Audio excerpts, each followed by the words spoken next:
ഈ 50 നോമ്പിൻ്റെ ഇടയിൽ, ഈ ഉപവാസ പ്രാർത്ഥന ഇടയിൽ നല്ലൊരു കുമ്പസാരം അല്ലെങ്കിൽ നല്ലൊരു അനുതാപമുള്ളൊരു മനസ്സോടെ ആയിരിക്കണം.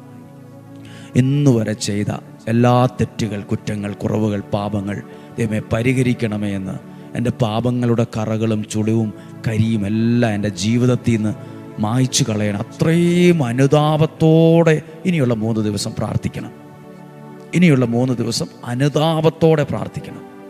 കാരണം ഉപവാസം എടുത്തു പ്ലസ് അനുതാപവും കൂടി വരുമ്പം സമം അത്ഭുതം എന്നാണ്. ഉപവാസം, അനുതാപം സമം അത്ഭുതം എന്നാണ്.